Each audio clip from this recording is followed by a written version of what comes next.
pessoal, tudo bem? Que a paz de Jesus esteja conosco neste momento. Meus irmãos, meu nome é Andrade e eu sou um dos colaboradores da Sociedade de Estudos Espirituais de Fortaleza. Estou aqui com vocês neste momento para conversarmos um pouco sobre Umbanda na visão do mestre Woodrow Wilson da Mata e Silva, que eu considero como o codificador da Umbanda no Brasil.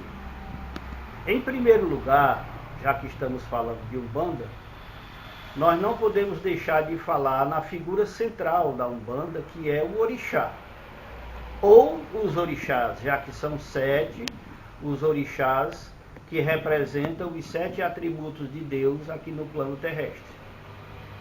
São eles os orixás: Oxalá, que tem o seu reinado no dia de domingo; Iemanjá, que reina na segunda-feira; Ogum, que reina na terça-feira; Iori, que reina na quarta-feira; Xangô, que reina na quinta-feira; Oxóssi, que reina na sexta-feira; e Iorimá, que reina no sábado.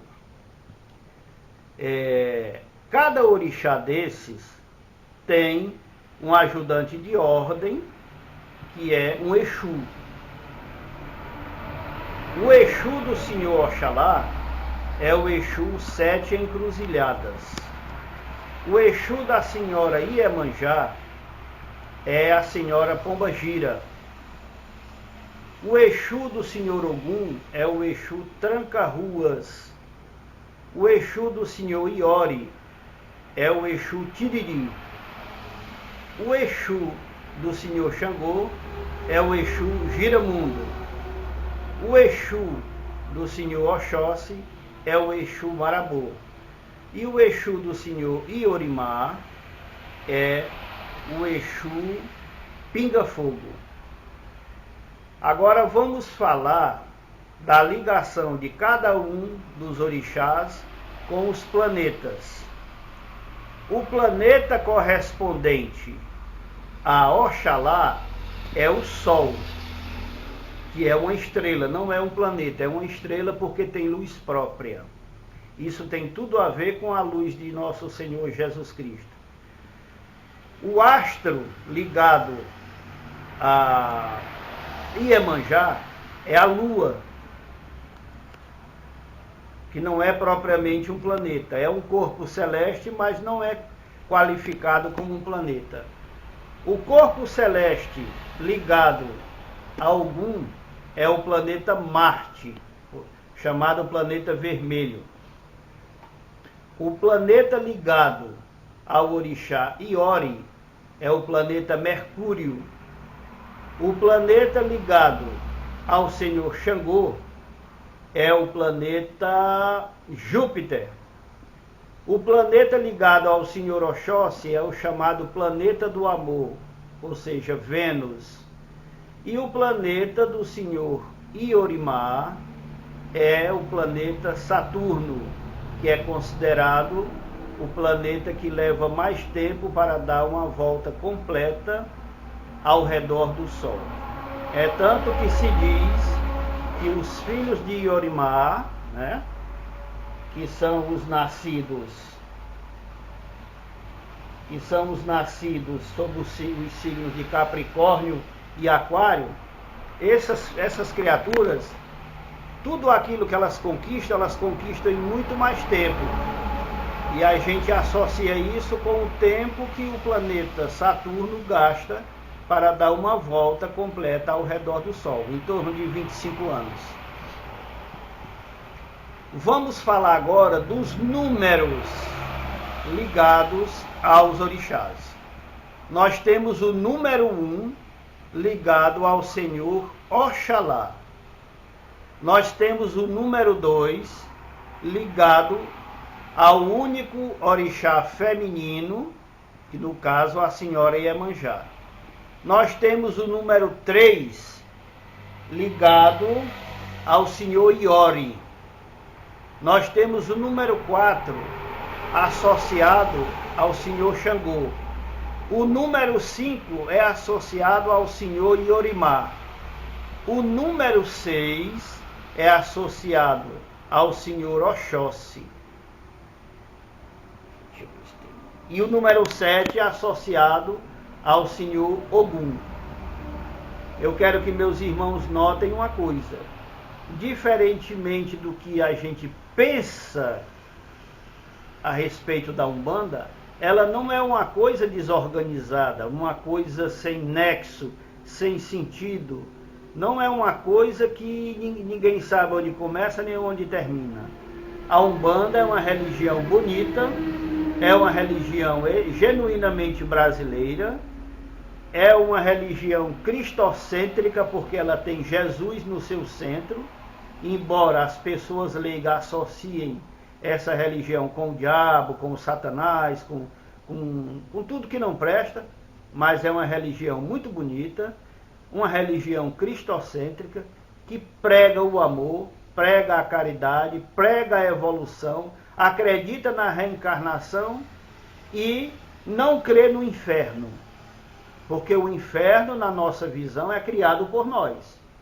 Quando nós nos afastamos no caminho de Deus, quando nós deixamos de fazer o bem, e principalmente quando nós fazemos o mal, nós estamos a criar o nosso inferno. Porque uma consciência culpada, uma consciência cheia de remorso, de arrependimento, uma consciência traumatizada, ela está no inferno. Muitas vezes ela não consegue atinar para o tempo que ela vai passar naquele sofrimento. E essa ausência de saber quanto tempo isso vai durar, transforma-se numa eternidade. Numa eternidade que traz sofrimento, numa eternidade que traz dor, numa eternidade que traz o sentido de perdição. Mas, se nós acreditássemos no inferno, como estaríamos aqui falando em Jesus, que respondendo à pergunta de Pedro, Senhor, quantas vezes devo perdoar o meu irmão? Até 7 vezes? Qual foi a resposta de Jesus? Não te digo que deveis perdoar o teu irmão até 7 vezes, mas sim até 70 vezes 7 vezes. Se Jesus ensinou isso, será que poderia haver uma contradição entre Jesus, o Filho, e Deus, o Pai? Estaria Deus falando uma linguagem e Jesus outra? Não, meus irmãos, não existe isso na lei divina. Aquilo que Deus é, Jesus também é. Jesus disse, eu e o Pai somos um. Se eu e o Pai somos um não desfaz o que o outro fez, ou o que o outro faz. Jesus não pode nunca agir no sentido contrário ao Pai. Então, se Jesus disse, deu a entender para Pedro que o perdão é infinito, como ficaria o nosso entendimento diante da certeza de Deus haver criado o inferno? Ou seja, se Deus é infinito, é infalível, é onipotente, é onisciente, onipresente, antes dele fazer o ser humano, ele já criou o inferno, sabendo que iria falhar? Então eu digo para os meus irmãos, diante de tudo que eu aprendi e da fé que eu tenho em Deus, que não existe inferno. O sofrimento pelo qual nós passamos pode se assemelhar ao inferno, mas não criado por Deus, criado por nós. E aí entra uma confirmação que foi pronunciada por Jesus. A cada um será dado conforme as suas obras. Disse também o Divino Mestre, a semeadura é livre, mas a colheita é obrigatória. Então, ao ler a Bíblia, peço que cada um tenha cuidado, pense profundamente, use a razão, porque não há contradição entre o que Deus falou e o que Jesus pratica. Jesus, o Filho de Deus, é tido na Umbanda, pelo menos nesta Umbanda que eu abracei, na Umbanda do mestre Woodrow Wilson da Mata e Silva, ele é tido como Oxalá, ele é tido como Jesus, o Filho de Deus, e é considerado o orixá maior. Não à toa Jesus, mesmo fora dos anais da Umbanda, ele é tido como governador do planeta Terra. Ele é o responsável maior pelo planeta Terra e, consequentemente, pela humanidade que evolui aqui. Os orixás representam os 7 atributos de Deus. E nos estudos esotéricos, nós ficamos sabendo que diante do trono maior, que é o trono de Deus Pai Criador de todas as coisas, existem 7 tronos.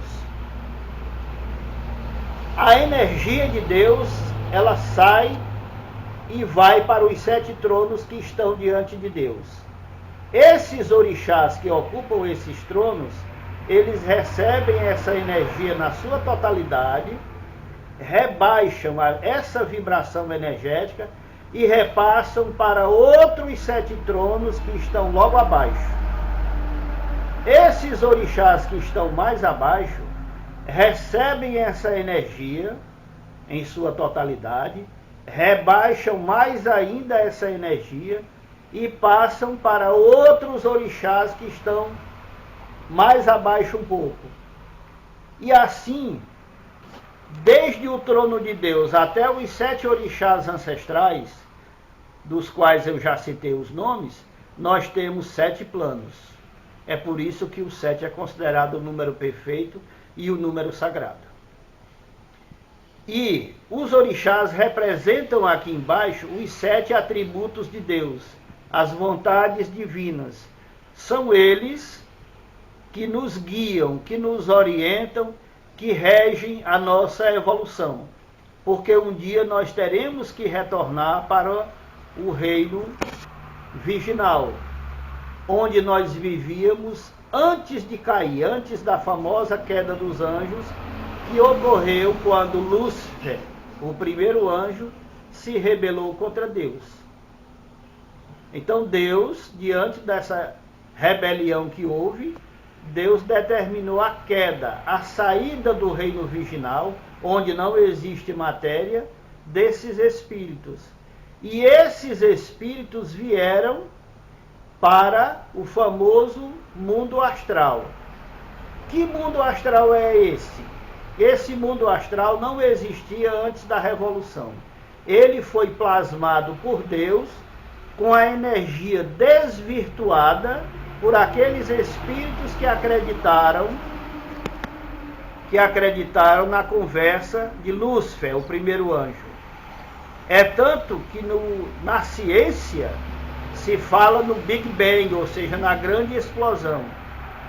Aí, juntando ciência e religião, a gente fica sabendo que a grande explosão que houve no universo foi exatamente no momento em que a rebelião espiritual no reino virginal se tornou insuportável e Deus determinou a queda desses anjos. Foi quando houve uma grande movimentação energética, uma quebra do equilíbrio, e houve o chamado Big Bang. E com essa explosão, aqueles que aceitaram as ideias de Lúcifer saíram do reino virginal. E Deus, em sua infinita bondade, usou essa energia desvirtuada por aqueles seres e criou o universo astral, ou seja, criou o plano material para abrigar esses seres. A palavra religião vem do latim e traduzida quer dizer religare. Que religare é esse? É o religare do mundo material com o mundo divino, para o qual um dia nós iremos voltar, quando nós estivermos totalmente limpos das manchas do pecado. O pecado não existe. Realmente não existe, porque não foi criado por Deus, mas foi criado por nós, seres humanos, que temos o poder de co-criar, poder esse que nos foi dado por Deus Pai Todo-Poderoso, o nosso Criador. Um dia haveremos de voltar para a casa do Pai E isso está muito bem explicado na parábola do filho pródigo. Quem já leu a palavra do filho pródigo está entendendo o que eu estou dizendo. Nós somos aquele filho pródigo que pegou a herança, foi gastar com as prostitutas, foi gastar nas farras, foi gastar com os prazeres do mundo, e depois, quando se achou derrotado, miserável, pobre e perdido, resolveu retornar à casa do pai. E foi muito recebido pelo pai. Onde está o fundamento disso na Bíblia? Quando a Bíblia diz que Jesus o pastor não quer perder nenhuma de suas ovelhas, aí está o fundamento dessa passagem. Deus não quer perder os seus filhos. Deus não criou o inferno como segunda opção para os seus filhos. Deus é aquele pai que vai sempre perdoando e aguardando o dia glorioso em que aquele filho redimido, livre de culpa, livre de mancha, vai retornar para os seus braços. Aí sim, esse será o dia do religar, e esse será o dia do retorno, quando esse filho, que um dia caiu, retornará cheio de amor para os braços do Pai. Os orixás, os 7 orixás, estão aqui embaixo para orientar, para guiar essa humanidade que se transviou, esses anjos caídos, para que um dia eles voltem todos para a casa do Pai. Nem mesmo aquele que na Bíblia é tido como responsável pela revolta no céu, que é Lúcifer, nem ele vai ser atirado no inferno. Ele também vai se redimir diante de Deus, porque Deus é amor. Deus é a expressão máxima do amor. Ele nunca abandonaria um filho seu.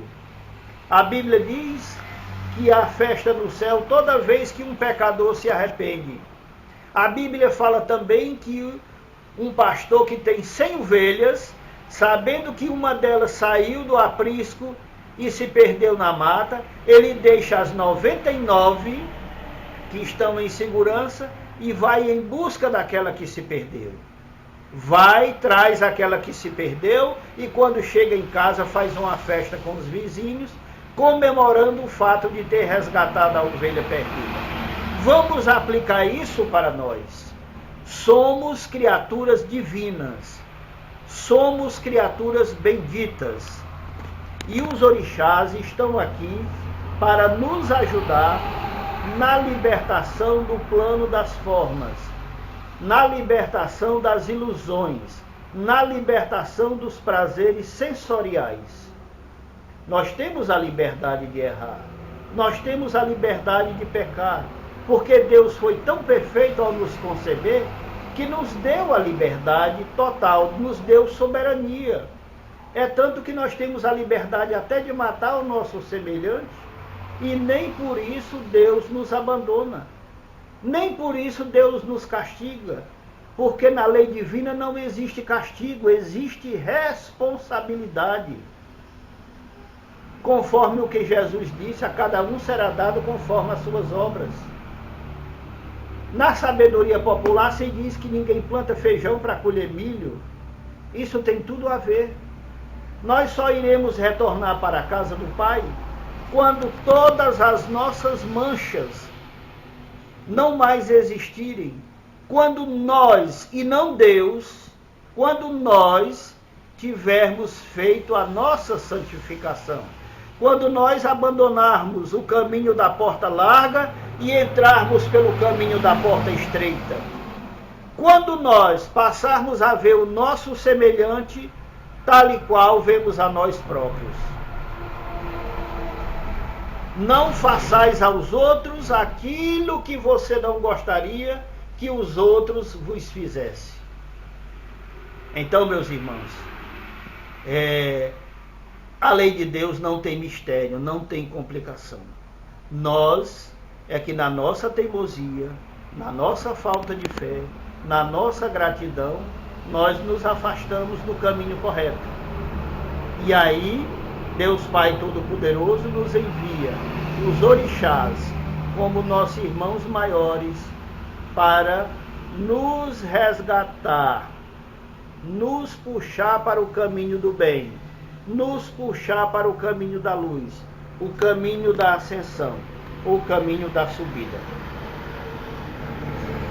Como eu falei para vocês, são 7 orixás, cada dia da semana tem o seu orixá, cada orixá tem o seu Exu, cada orixá tem o seu planeta, cada orixá tem o seu horário vibratório, que numa outra oportunidade, para que eu passarei isso para vocês, evitando que o vídeo fique muito longo hoje, mas eu passarei para vocês o horário vibratório de cada orixá, passarei as atribuições específicas de cada orixá, e agora eu quero falar das cores correspondentes a cada orixá.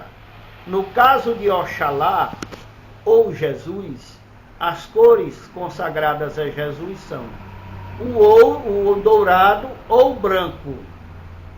São 2 cores que representam Jesus.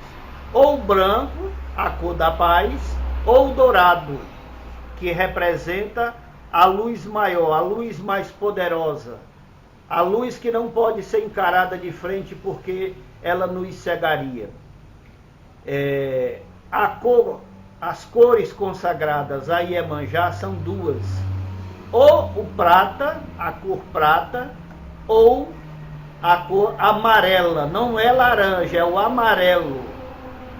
Muita gente diz que a cor de Iemanjá é azul, mas nesta Umbanda que eu professo, nesta Umbanda que foi codificada no Brasil, a cor de Iemanjá é a cor amarela. A cor de Ogum é a cor laranja. A cor de Ogum é a cor laranja. A cor de Ori, lembrando a vocês que Ori, muita gente conhece como Cosme e Damião, como curumins, como crianças astrais, como... Como é o outro nome, hein? Os Erês, né? A linha de Cosme e Damião, linha dos Erês, dos curumins. O orixá, o nome do orixá, o nome correto é Iori, e não Cosme e Damião. Cosme e Damião são 2 falangeiros da vibração de Iori, coisa que a gente vai falar no outro vídeo. A cor dele, do orixá Iori, é vermelho. Então, se você quer, depois eu vou associar os orixás com os signos e a gente vai ter um estudo bem bacana sobre isso. Saindo de Iori, nós vamos para Xangô.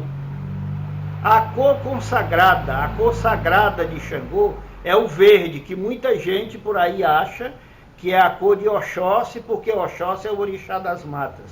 Mas não tem nada a ver, meus irmãos. A cor de Oxóssi é a cor verde. A cor do orixá Oxóssi é a cor azul. Você que é filho de Oxóssi, a sua cor sagrada, a sua cor vibratória é azul. A cor sagrada de Iorimá, lembrando a vocês que Iorimá tem 4 nomes, né? Por aí pelo mundo afora se conhece Iorimá como Omulu, se conhece Iorimá como Obaluaê, se conhece por Iorimá e se conhece por... Ai meu Deus, há outro nome. Omulu, Obaluaê, Chapanã e Iorimá. Mas o verdadeiro nome desse orixá é Iorimá. Agora eu quero falar para vocês dos metais de cada orixá. Peço que vocês observem com muita atenção esses metais. O metal consagrado a Oxalá é o ouro, porque o ouro tem um brilho dourado, né? O metal consagrado à Senhora Iemanjá é a prata. O metal consagrado a Ogum é o ferro. O metal consagrado a Iori é o mercúrio, que é o único metal que se pode chamar de líquido, né? O metal consagrado ao senhor Xangô é o estânio. O metal consagrado ao senhor Oxóssi é o cobre. E, finalmente, o metal sagrado atribuído a Iorimá, ou Omulu, ou Obaluaê, ou Chapanã, é o chumbo. Quero chamar a atenção de vocês neste momento para a organização que existe em tudo isso. Não é uma coisa aleatória. Tudo é organizado, tudo tem um sentido, tudo tem uma razão, tudo tem um poder. Um porquê, aliás. Por aí, infelizmente, a gente vê o quê? Cada pai de santo tem sua maneira de ver a Umbanda. Um abre a boca e diz que o dia de Oxalá é na sexta-feira. Bem acolá tem outro que diz que o dia de Oxalá é na segunda. Bem ali tem um que diz que o dia de Ogum é no sábado. Bem lá na frente tem uma outra criatura que diz que o pai de cabeça é um Exu, quando não existe nenhum Exu que seja pai de cabeça de ninguém. Então, dentro do movimento umbandista, infelizmente, ainda existe muita impureza. Ah, Andrade, quer dizer que os orixás, eles toleram essa bagunça? Se os pais de santo aprenderam de forma errada, eles toleram? Não é que eles tolerem, mas eles respeitam o nosso livre-arbítrio. O trabalho deles é feito de forma correta, porque eles não levam em consideração as coisas que nós criamos aqui embaixo. Eles não levam em consideração, vamos dizer assim, essa bagunça que a gente armou aqui embaixo. Porque pula um pai de santo bem acolá e entende a Umbanda da forma dele. Outro bem ali já está com raiva daquele pai de santo, porque a Umbanda que ele pratica é totalmente diferente da daquele. E onde é que está a verdadeira Umbanda? Eu, Andrade, particularmente, adotei a Umbanda codificada pelo mestre Odro Wilson da Mata e Silva. Porque realmente é uma codificação. Tudo tem uma razão, tudo tem uma explicação. Não é essa bagunça de um dizer, ah, pai, Umbanda é isso, o outro diz Umbanda é aquilo, e se você for ouvir todo mundo, você termina ficando maluco. Eu pesquisei, li bastante, são mais de 40 anos nas vivências espirituais e me fixei na Umbanda codificada pelo grande e saudoso mestre, o Odro Wilson da Mata e Silva, da cidade de Itacuruçá, no Rio de Janeiro. Já faleceu, mas deixou 8 obras que compõem a codificação da Umbanda. Atualmente o seu sucessor é o grande mestre Francisco Rivas Neto, um cardiologista que mora em São Bernardo do Campo, casado com uma médium que atualmente é a dirigente maior da Ordem Iniciática do Cruzeiro Divino, que tem a sua sede na cidade de São Paulo, na rua Sheble Massude, número 157, no bairro Água Funda, lá em São Paulo. Qual é o conselho que eu dou a vocês?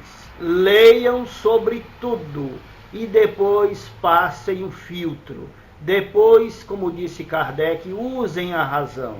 Não acreditem cegamente em nada, porque Deus nos deu inteligência, Deus nos deu saber para que a gente faça esse estudo, para que a gente faça essa filtragem e absorva somente aquilo que encontra acalento, que encontra nexo, que encontra receptividade na nossa alma.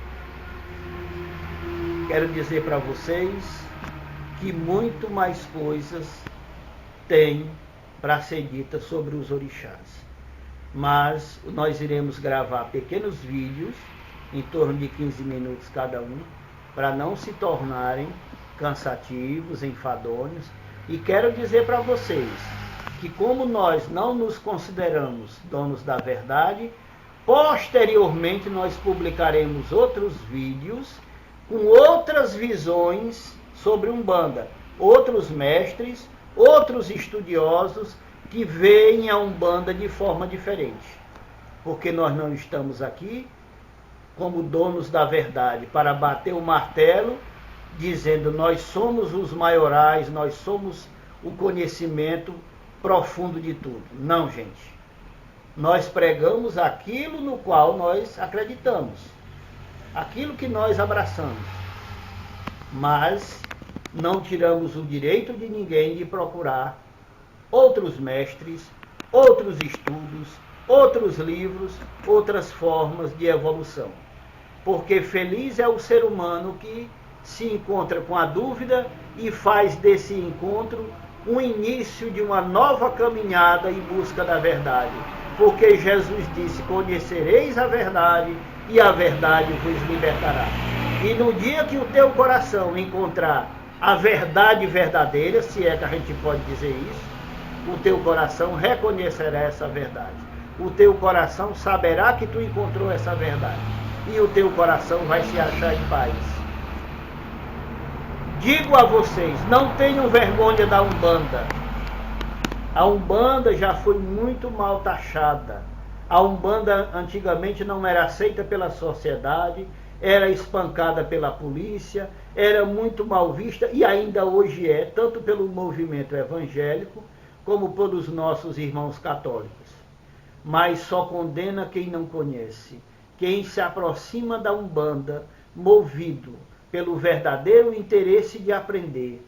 Quem procura as razões da Umbanda, quem procura estudar a Umbanda, quem procura ver o que a Umbanda realmente prega, geralmente se torna umbandista. Porque a Umbanda é linda, a Umbanda é sagrada e a Umbanda é genuinamente brasileira. É genuinamente nascida no Brasil, este país maravilhoso que tem uma cruz de estrelas no céu. É o chamado planeta Terra do Cruzeiro. Nós somos a Terra do Cruzeiro. Vocês já olharam que o mapa do Brasil ligeiramente se assemelha a um coração? Tem um livro do Chico Xavier com o guia dele? O Emmanuel, chamado Brasil, Coração do Mundo e Pátria do Evangelho. Porque esse nosso querido Brasil, que muitas vezes nós criticamos, principalmente por causa dos políticos, esse nosso querido Brasil tem uma responsabilidade tremenda. Esse nosso querido Brasil vai guiar o que sobrar do mundo na grande tribulação para a era da regeneração que vai começar em 2057. O Brasil tem uma responsabilidade grande. O Brasil vai acolher gente de todos os continentes. O Brasil vai abrigar esse pessoal porque o Brasil vai ter água. O Brasil vai ter alimento. O Brasil é um país de amizade. O Brasil foi formado de 3 raças. O Brasil foi formado pelos indígenas que já existiam aqui. O Brasil foi formado pelo homem branco que veio da Europa, principalmente, e o Brasil foi formado pelos escravos, pelos africanos que vieram para cá. E essa miscigenação, essa mistura de raças, esse caldeamento étnico, foi que criou esse povo maravilhoso chamado Brasil. Vamos ter orgulho do nosso país. Vamos ter fé, vamos acreditar na fraternidade, vamos estudar profundamente os orixás. Vamos ter orgulho de dizer cada um, eu sou umbandista, graças a Deus. Porque a Umbanda é uma religião sagrada, é uma religião teocêntrica, e quem pensa que a Umbanda é só de ouvir dizer, de bate-boca, não. A Umbanda é codificada, a Umbanda tem fundamento. A Umbanda tem origem.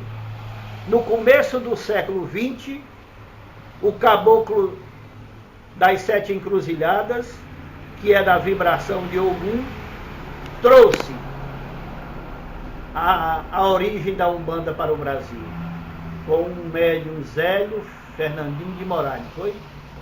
Esse médium recebeu o caboclo das 7 encruzilhadas, que anunciou solenemente que o Brasil seria berço de uma nova religião, a religião da caridade, a religião do amor, a religião da paz. E eu estou falando de Umbanda, meus irmãos. Me emociono ao falar nisso, porque eu tenho orgulho de dizer, de bater no peito e dizer, sou umbandista, graças a Deus. Quanto tempo? Quero agradecer a vocês. Primeiro quero agradecer ao Oxalá por esta oportunidade e quero agradecer a todos os irmãos que irão visualizar este pequeno vídeo e dizer para vocês que outros virão, porque nós queremos levar adiante o esclarecimento da Umbanda, essa linda religião que ainda é tão mal vista, tão associada com aquilo que é negro, negro no sentido de mal, não é que nós não temos preconceito, que é associada com o diabo, com o Satanás, com os espíritos caídos. Deus é maravilhoso, que Jesus nos abençoe, que os orixás estejam sempre conosco, para que um dia, gloriosos, nós voltemos à casa do Pai. Namastê, muito obrigado.